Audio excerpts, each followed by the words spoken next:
What if I told you one man turned his own paranoia into one of the deadliest killing sprees in human history? We're talking, of course, about Joseph Stalin, the Soviet dictator who turned a notebook list of haters and suckers into mass graves faster than anyone could count. And in this video, we're diving into the blood, the chaos, and the power plays of one of history's most ruthless leaders.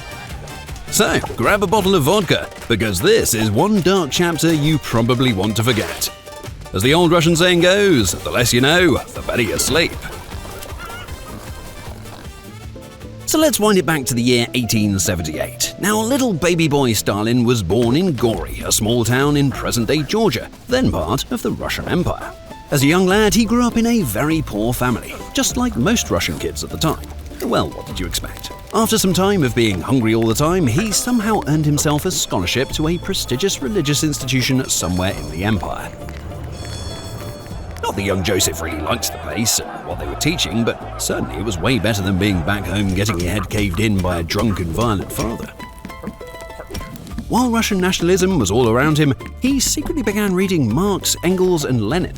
He embraced Marxist ideology fully, distancing himself from both nationalism and religion. Sorry, Jesus, again.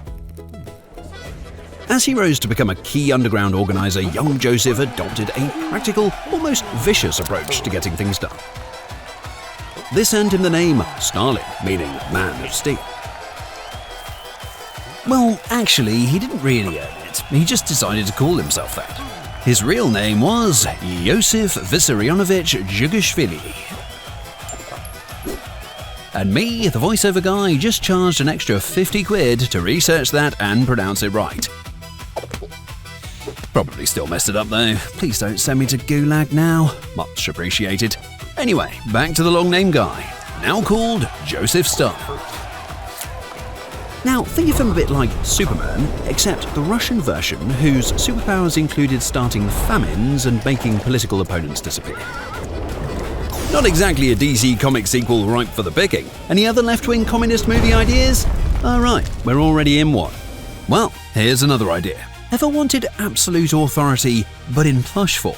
Well, now you can, with your very own Joseph Stalin plush from our Bad Boys in History collection. Oh, he's unbelievably soft, rocks a legendary mustache, and unlike the real thing, this guy won't purge your ass. Well, at least hopefully. So, set this guy on your shelf, your gamer's desk, or just put him on your bed. This Ruthless plushie is only available in stores for a limited time. So, comrades, click the link in the description and order now before this oddly adorable dictator mysteriously disappears. So, our Man of Steel gradually became a key player in the Bolshevik Party. Now, at the time, he wasn't the most charismatic leader, but that didn't make him any less cunning. He operated behind the scenes, rewarding loyal party members while quietly eliminating rivals. He also kept himself busy robbing banks all over the place. The most famous one was the 1907 Tiflis bank robbery, where Stalin organized a group of robbers to throw bombs at a horse-drawn carriage in the middle of a city. The result? Well, 40 people died and 341,000 rubles in cash was stolen. This brutal attack was a clear example Stalin was giving zero fucks about basically anything. And a little later, the main attacker was captured, but he pretended to be insane to avoid execution. Although, when you're tossing around bombs on a city square in broad daylight, I'm not so sure if you need to pretend to be insane. Just saying. And after World War I started, Stalin was arrested multiple times and exiled to Siberia by train. Harsh, remote, and yes, freezing. Funny, isn't it? Somehow all the worst camps always seem to be in the east. Just something to remember next time you hop on a train. Meanwhile, while millions of Russian soldiers were dying in the trenches, Stalin was scheming, plotting, and writing letters about Marx, Lenin, and party strategy. And sometimes even escaping exile to continue his underground work. By the time the February Revolution of 1917 toppled the Tsar, the stage was set for Bolshevik control. The Romanov family was first placed under house arrest, moved several times until the captors decided that executing the entire family was just way easier. Why? Well, because Russia is Russia. I mean, duh. After a world war that killed millions of Russians, the new socialist state was already gearing up for a back-at-home after-party, otherwise known as the Civil War.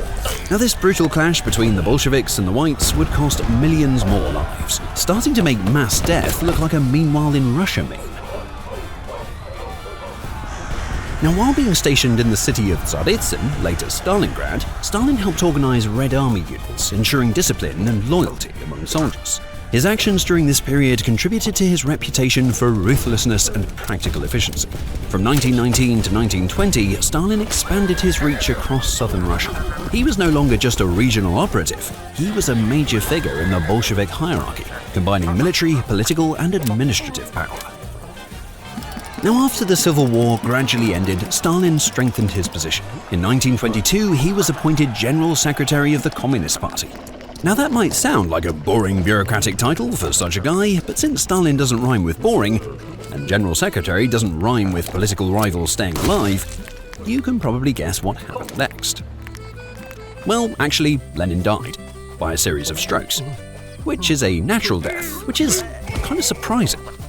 Oh, but before he died, he wrote down some thoughts about Comrade Stalin. Something like, "This guy is too rude, too dangerous for power, and get this guy removed as General Secretary ASAP."